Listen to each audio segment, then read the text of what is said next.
Soy un gran defensor de la libertad y creo que la libertad de expresión debe de ser infinita.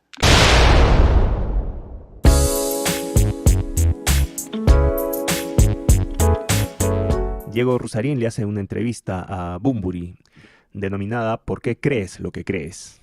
La entrevista tuvo como objetivo hacerle preguntas que normalmente la prensa no le hace a Bunbury, como por ejemplo temas con trasfondo filosófico, algo muy profundos y algo de política indirectamente.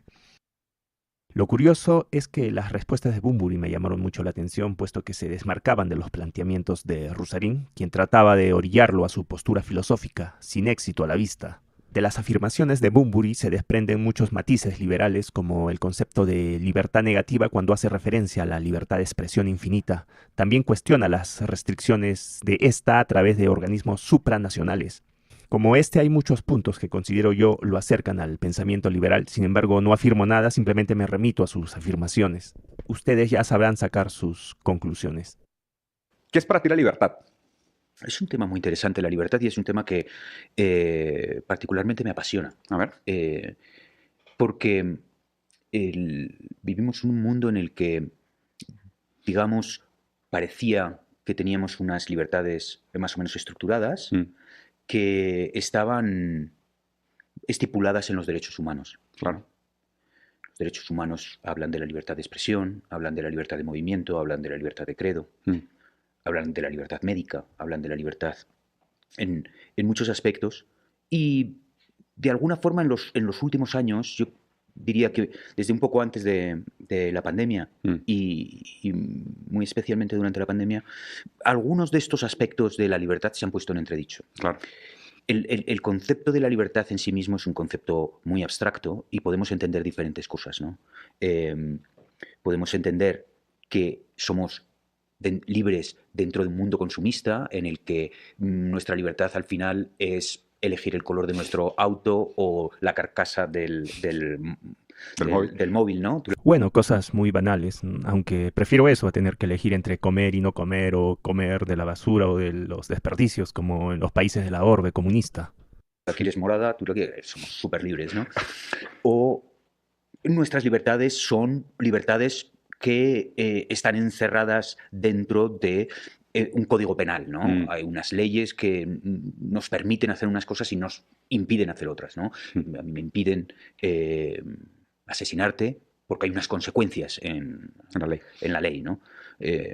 Principio básico del derecho natural. O sea, nadie puede atentar contra tu vida. No es como muchos venden, ¿no? De que en el liberalismo uno puede hacer lo que le da la gana. No, o sea, está primero el respeto a la vida. Y de aquí se desprenden muchos otros derechos, pero en función de este derecho principal.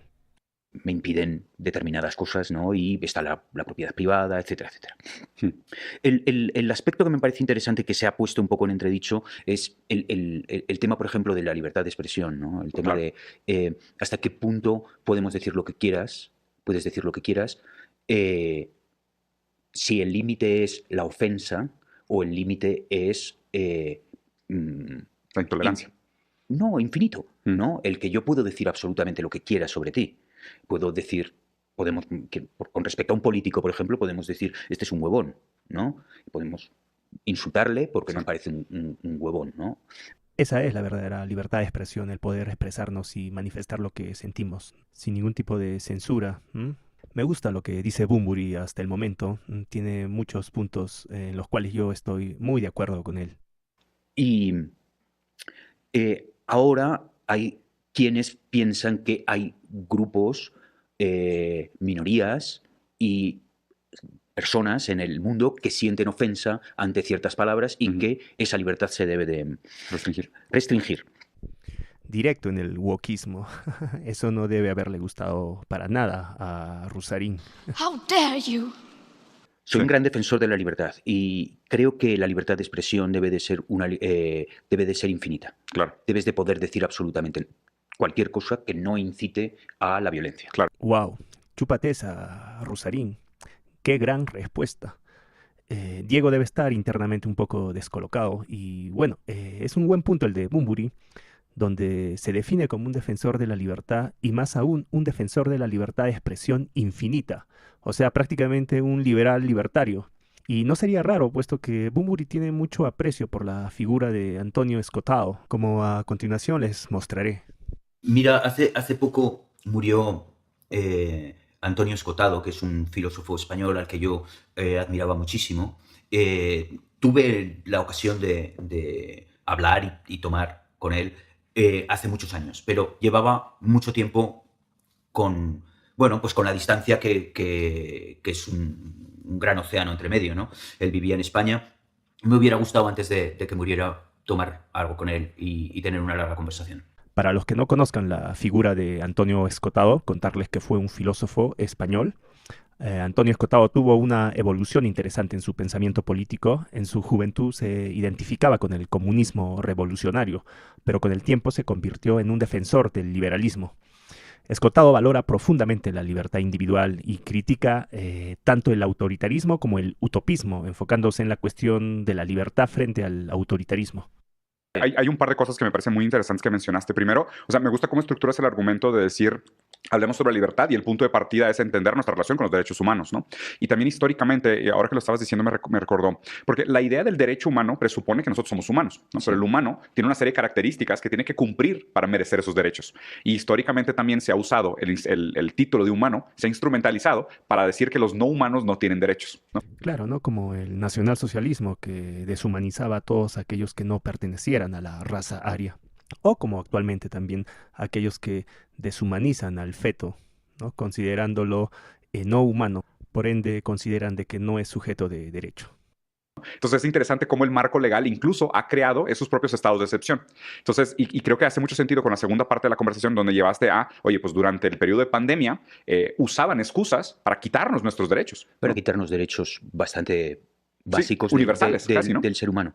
Yo quería llegar todavía a un punto más que creo que es bastante interesante en cuanto a la libertad de expresión, que es hasta qué punto cuando restringimos nuestra opinión por no ofender a alguien, por la cancelación de la cultura, etcétera, etcétera, no empezamos a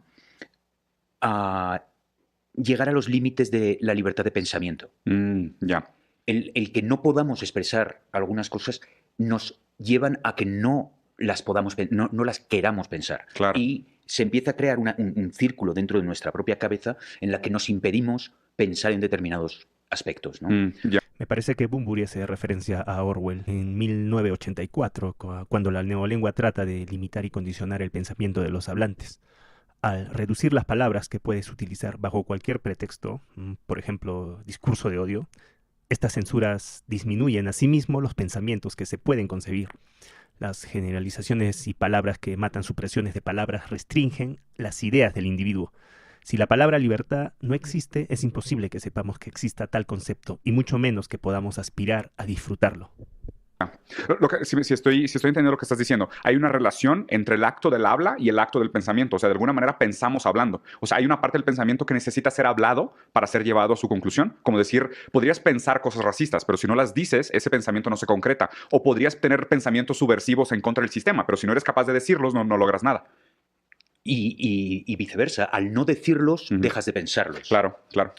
Creo que ahí hay algo que yo no tengo súper estructurado en mi cabeza, pero creo que hay algo interesante en cuanto al libre pensamiento y al pensamiento crítico, ¿no? Sí. Al poder establecer un pensamiento crítico con respecto a cualquier tema. Reflexionar sobre cualquier tema candente, importante. Total. Creo que cada vez se hacen menos debates sobre temas importantes que nos atañen a todos, restringimos los temas importantes y dejamos que esos temas estén en manos de expertos, en manos de políticos, en manos de instituciones supranacionales. Muy importante lo que dice Bunbury, porque si hay algo de lo que padecemos en estos tiempos es una censura sistematizada de la libertad de expresión, que cada vez viene siendo más reprimida a manos de políticos que obedecen lineamientos que vienen de organismos supranacionales como la ONU. En este caso deduzco cuál podría ser la postura de Rusarín, sobre todo si tomamos en cuenta que promovía campañas para crear leyes antisectas o antigurús, que no es otra cosa que buscar la censura de estos sectores. Muy al margen de que actúen correctamente o no, eso es totalmente debatible, pero el punto aquí es que los que promovían estas leyes, entre ellos Rusarín, buscaban desde una postura de superioridad decidir quién tendría derecho y quién no a expresarse. considero que roza un peligro importante, Sí. que es el que los seres humanos no nos podamos expresar libremente y no podamos llegar a conclusiones nuevas y satisfactorias.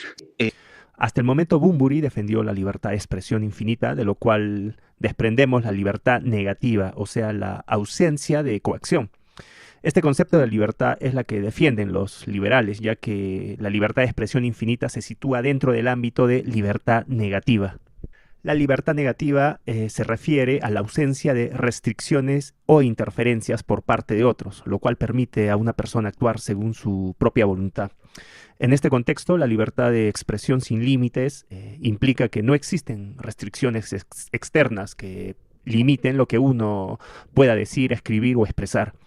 Esto que defiende Bunbury es contrario a lo que define Rusarín, ¿no? Por eso noto cierta incomodidad en Diego y trata de redireccionar la entrevista. Sí, creo que me parece muy bonito la manera como lo planteas y creo que amarra muy bien los puntos de cuestionarnos, ¿no? De cómo la palabra es importante para funcionar el pensamiento y para lograr esos cambios en el mundo. Lacan decía de alguna manera que el inconsciente está estructurado como lenguaje. O sea, no me parece que sea separable la relación entre el habla y el pensamiento. Entonces, como tú dices, si nos restringen de hablar, pues sin saber están restringiendo el pensamiento también. Y si las palabras funcionan como piezas de Lego con las que jugamos para armar nuestra experiencia del mundo y describir nuestra experiencia del mundo, mientras menos Legos tengamos, pues a lo mejor más monótona es nuestra visión del mundo, nuestra capacidad de expresarlo. Bajo esa misma lógica, me pregunto, ¿de qué lado estás, Diego? ¿Crees que la libertad de expresión deba parametrarse en desmedro de desarrollar ideas que nos permitan ir construyendo y enlazando el lenguaje con el pensamiento? ¿O estás a favor de la censura sistematizada, como en la URSS, como en la China comunista, o todos los regímenes que ya todos conocemos? Totalmente. Y más restringida y,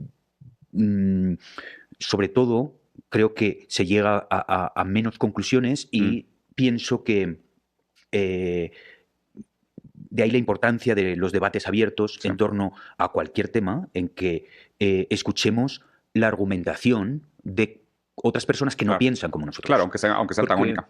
Muy importante la cultura del debate, ya que la interacción de ideas contrarias siempre va a ser una buena forma de desarrollar un pensamiento crítico genuino, ya que si no hay esta contraposición se crea un espacio vacío donde reinan los monólogos. Yo no veo a Diego muy comprometido con la cultura del debate, lo veo más bien desligarse de esta práctica tan importante y necesaria. Ustedes saquen sus propias conclusiones y comenten por qué esa actitud. Que la libertad de expresión no es defender lo que todos sois libres de pensar como yo, sino que todos sois libres de pensar incluso cosas que a mí me parecen completamente estúpidas o aberrantes. Sí. Bunbury está haciendo referencia a una frase que se le atribuye a Voltaire, ¿no? Pero creo que es una interpretación que hizo la escritora Evelyn Beatrice Hall sobre las lecturas que ella hizo de Voltaire. La frase que se conoce dice: podré no estar de acuerdo con lo que dices, pero defenderé hasta la muerte tu derecho a expresarlo. Si quieres pasamos entonces a la siguiente pregunta. ¿Sabes qué? Empecé con este tema de libertad y ahora lo voy a llevar a un nivel más de libertad. ¿Y te parece que somos libres? En un sentido de determinismo contra determinismo. ¿El pasado nos afecta? ¿El pasado nos da opciones, pero nosotros somos libres de decidir hacia el futuro? ¿O está todo escrito? No, yo no soy determinista para nada. Considero que sí que hay en nuestro organismo, en nuestro ADN, en nuestras circunstancias por nacimiento, familia, circunstancias sociales en las que hemos vivido, una serie de códigos con los que tenemos herramientas con las que más o menos circulamos por la vida, pero somos capaces de cambiar nuestro futuro. A cada instante, con nuestras pequeñas decisiones, podemos desviar el sentido de las líneas de nuestra mano, lo que nos indican que va a durar nuestra vida, lo que nos indica que a lo que estamos más o menos destinado por de dónde venimos, nuestra familia. Total. Por supuesto que creo que hay ciertos códigos genéticos que te pueden hacer propenso a que tú contraigas una enfermedad o que tu padre ha sido carpintero, que tú puedas ser carpintero, pero podemos torcer el destino. Me encanta esta respuesta de Bunbury. Rusarín debe estar doblemente desencajado porque él siempre se muestra contrario a lo que está afirmando Bunbury. Rusarín es un defensor del determinismo marxista. Según la teoría marxista, el desarrollo de las sociedades humanas está determinado por las condiciones materiales y las relaciones de producción. Esta idea se basa en el concepto de materialismo histórico. que postula que las fuerzas económicas son las que impulsan los cambios sociales y políticos. Que de hecho justo va mi siguiente pregunta. ¿Qué opinas sobre el destino? ¿Crees en el destino o ya con eso me estás diciendo que realmente hay líneas, pero nosotros podemos desviar esas líneas? Sí que creo que las podemos desviar, pero también creo que venimos con una marca de agua, ¿no? Ya. Que de alguna forma, si piensas en los grandes artistas, yo creo que sí que se les otorgó un don, Sí. ¿no? Pero por supuesto, todo don que tú tengas, seas un gran artista o tengas una capacidad para realizar un trabajo en carpintería o en lo que sea, lo tienes que desarrollar. Tienes que hacer un esfuerzo porque ese destino se cumpla. Se manifieste casi, ¿no? Sí. Esta pregunta se desprende de la anterior. Rusarín la enfoca desde el punto de vista de que ya estamos destinados a algo en función a nuestras condiciones materiales. O sea, seguimos en el determinismo. Bunbury da una respuesta interesante. No cree ciegamente en el destino, pero hace una desmarcación donde tenemos una especie de marca de agua. Esto podría tomarse de dos formas. Una como una condición material, genética tal vez, que nos condiciona a determinadas circunstancias, pero también podría ser tomado como un esencialismo, puesto que en un principio Bunbury es una persona espiritual. Ahora, pasemos al siguiente. ¿Tienes alguna noción sobre el bien y el mal? ¿Cómo describirías el bien y el mal? ¿El bien y el mal te parece una definición trascendental, o sea, eterna, o el bien y el mal es contingente, cambia con el tiempo? Menuda pregunta la que lanzó Rusarín, pero es un tema muy abordado desde tiempos inmemorables. Así que antes de escuchar la respuesta de Bunbury, les doy una síntesis breve de cómo se ha abordado este tema tan interesante a lo largo de la historia. La existencia del bien y el mal, en todo caso, es una cuestión filosófica, ética y también religiosa, y que ha sido debatida durante milenios. Hay varias perspectivas al respecto. Bueno, les mencionaré algunas. Por ejemplo, un absolutista, desde este punto de vista, el bien y el mal son conceptos objetivos y universales que existen independientemente de las opiniones humanas. En esta visión, ciertos actos son inherentemente buenos o malos sin importar las circunstancias.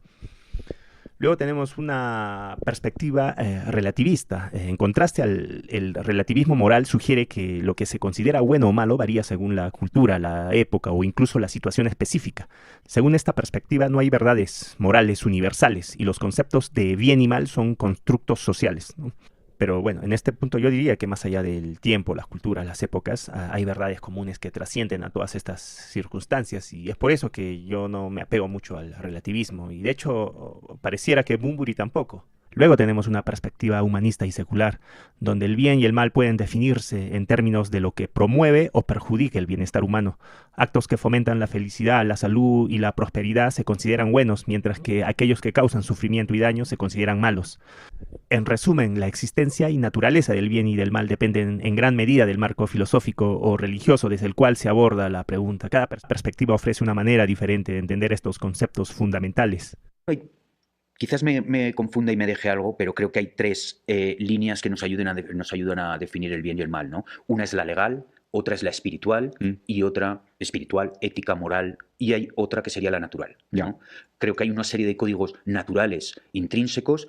Creo que el ser humano ha desarrollado una espiritualidad interna que le lleva a un comportamiento ético y moral que tiene unas definiciones más o menos claras, que nos lo puede otorgar la religión o nos lo puede otorgar simplemente la cultura o la sociedad, la filosofía también, o nuestros códigos espirituales, y luego está obviamente lo que es legalmente bueno y lo que es legalmente malo, claro. Que ahí eso ya no sé si eso luego lo legal es moral o es natural. Sí, hay un conflicto complejo ahí, porque os digo, en México hace 100 años las mujeres no podían votar y hace un par de siglos era legal tener esclavos y estaba perfectamente bien, ¿eh? Y era legal. Sí, claro, y habían doctores tomando el café diciendo que era una gran idea que las mujeres no votaran porque durante la menstruación no usaban la razón. O sea, y concuerdo contigo, me gusta mucho la lectura de separar el bien y el mal en diferentes espacios donde hay diferentes maneras, pero justo me interesa la relación entre los últimos dos, ¿no? Porque legalmente sabemos que es un tema de relaciones de poder, política, intereses económicos y demás. Pero la relación entre lo natural y lo espiritual me parece interesante cómo la planteaste. ¿Crees que existe alguna relación entre la lógica de la ética, el bien y el mal natural y el bien y el mal espiritual? ¿O no. ¿No? No tiene por qué. Quiero decir, la naturaleza es mucho más cruel que lo que nos dicta nuestra espiritualidad, ¿no? Los animales se devoran entre sí, claro, porque... Y van más allá del bien y el mal. Totalmente. ¿Y es bueno que un coyote se coma a mi gato? Pues que no es bueno ni malo, ¿no? Yo no sé, para mí opera fuera. Totalmente. Sí. Opera dentro de las leyes naturales Sí. y dentro de un círculo de la vida Sí. dentro de la naturaleza, ¿no? Sí. La propia vegetación muchas veces acaba con... Claro, contaminan con hongos a través de las raíces y roban Sí. nutrientes de sus vecinos. Pero eso es la naturaleza Sí, y eso está por encima de Biden y de AMLO y de todos. Sí, claro. Me encanta la prudencia de Bunbury para atacar estos temas. A diferencia de Rusarín, no se pone en la postura del sabelotodo, del disruptivo, del que quiere enseñar. No, todo lo contrario, parte de una humildad intelectual propia de los viejos sabios. Y es que a pesar de no ser temas que él domine o haya profundizado, sabe dar respuestas muy a la altura. De hecho, me lleva a la siguiente pregunta. Sé que eres una persona muy conectada con esta idea de espiritualidad. ¿Cuál es tu opinión hoy sobre las religiones o el papel de las religiones actualmente? Bueno, me resulta difícil juzgar a las religiones por su institución. Ya. Digamos que el propósito de las religiones individuales, las monoteístas, las politeístas, las que abrazan, digamos, otros ámbitos que no son exclusivamente las deidades. Shintoísmo.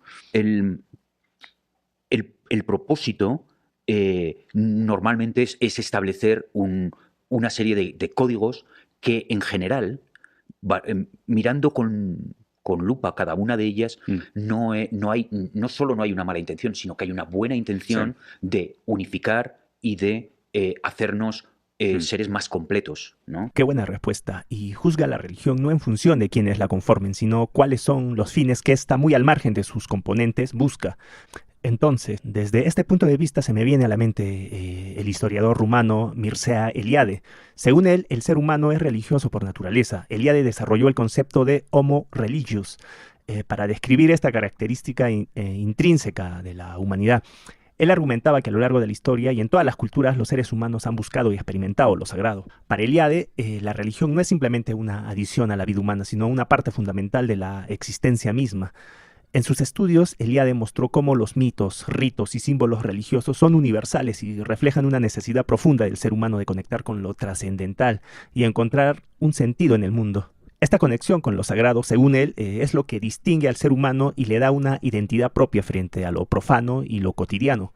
Eliade también argumentaba que incluso en sociedades modernizadas y aparentemente secularizadas, los vestigios de la experiencia religiosa y el deseo de lo sagrado persisten, a menudo transformándose en nuevas formas de espiritualidad o prácticas culturales. ¿No? Que la razón es en sí mismo, llega a ser en sí mismo casi una religión. Totalmente, completamente de acuerdo. Ahí concuerdo muy contigo. Y creo que es un sesgo que, a ver, hay un libro que me encanta que se llama Nunca fuimos modernos. Porque la idea de la modernidad es que llegó el hombre razonable, ¿no? El hombre que usa la razón para darle sentido al mundo. Y este libro es precioso porque es un libro que dice, no, o sea, no solo superamos la modernidad porque estamos en la posmodernidad, sino que nunca fuimos modernos realmente. Porque la razón siempre fue un gran sueño. O sea, siempre fue una manera de simplificar el comportamiento de la naturaleza y traer al mundo del lenguaje y al mundo de la capacidad racional lo irrazonable y así poner una nomenclatura y darnos por servidos como, mira qué grandes y soberbios somos que podemos explicar el cosmos y el movimiento del todo, ¿no? Sí, es un poco ponerle cerco al campo, ¿no? Es la obsesión por que todo sea de alguna forma medible y cuantificable. Sí, explicable. Explicable. Sí, el universo nos debe una explicación. Y a veces, en los términos, a veces la filosofía, la espiritualidad, la religión, habla de lo inexplicable. Claro. Y intenta dar forma a lo inexplicable. Sí. Y ahí, claro, muchas veces choca con la razón, ¿no? Sí, absolutamente. Fíjate que, bueno, ese es uno de mis campos de investigación favoritos. O sea, hay muchos autores que hablan sobre cómo nos aproximamos a esa imposibilidad. Porque me parece bonito justo como lo has planteado. No es que la intención sea ponerle una nomenclatura a todo y explicarlo todo, sino simplemente darnos el marco teórico suficiente para aproximarnos a ello. O sea, cuál debería de ser incluso tu predisposición a explicarte aquellos fenómenos inexplicables. O sea, cuál debería ser tu actitud, ¿no? O sea, cuál es tu lugar en el mundo. Porque me parece que el sueño moderno de todo se puede explicar con las razones. Es una cosa que deberíamos de abandonar. Bueno, hay nuevas ramas de la ciencia, la física cuántica, que están llegando a rozar lo espiritual, lo divino. Y lo divino, ¿no? Intentando reflexionar sobre el mundo en el que vivimos, el universo, el cosmos, y de alguna forma llegan a un lugar en el que, sabiendo que son líneas paralelas que parece que nunca se juntan, dan por hecho que sí que se juntan. Sí. Para algunos estudiosos el tema, la separación entre ciencia y religión es reciente. Si lo vemos desde una perspectiva histórica, gran parte de la historia de la humanidad, estos han convivido sin ningún tipo de conflicto. En todo caso, esta relación ha sido compleja y variada a lo largo de la historia. Hay varios periodos y contextos donde ambas han convivido de manera armoniosa o incluso se han complementado mutuamente. Durante la Edad Media muchos científicos eran también religiosos. La Iglesia Católica, por ejemplo, promovió el estudio de la naturaleza como una forma de entender la creación de Dios. Monjes y cleros contribuyeron significativamente al desarrollo del conocimiento científico, especialmente en los campos de la astronomía y la medicina. Bueno, el Renacimiento vio una recuperación del interés por el conocimiento clásico y una mayor integración de la ciencia y la religión. Figuras como Nicolás Copérnico, Kepler, que también hicieron grandes avances en astronomía, eran profundamente religiosos y veían sus trabajos científicos como un medio para glorificar a Dios. La revolución científica iniciada en el siglo XVI también mostró cómo la ciencia y la religión podían coexistir. Muchos de los pioneros de la ciencia moderna, como Isaac Newton y Galileo Galilei, eran creyentes que consideraban que el estudio de la naturaleza revelaba la obra divina. Es importante recordar que el conflicto entre ciencia y religión, tal como lo entendemos hoy, se ha intensificado en ciertos contextos históricos, culturales específicos. Sin embargo, no siempre ha sido la norma. Como ya vimos, ambas esferas han tenido momentos de colaboración mutua e inspiración. Temas difíciles de aproximar, estos temas que muchas veces escapan la simbolización. ¿Qué opinas sobre el amor? ¿Qué opino? Ajá. Estoy a favor. ¿Votarías a favor del amor? Estoy a favor. ¿Y qué es el amor para Enrique Bunbury? El amor es uno de los... Bueno, como habrán podido ver, tiene puntos muy interesantes. Me quedo con su postura ante el determinismo, donde él se sitúa contrario a este, por lo menos parcialmente. También rescato su enfoque de libertad negativa manifestada en su posición frente a la libertad de expresión infinita. De aquí se desprenden muchos otros puntos interesantes que lo acercarían al pensamiento libertario. Pero eso ya queda para el análisis de cada uno de ustedes.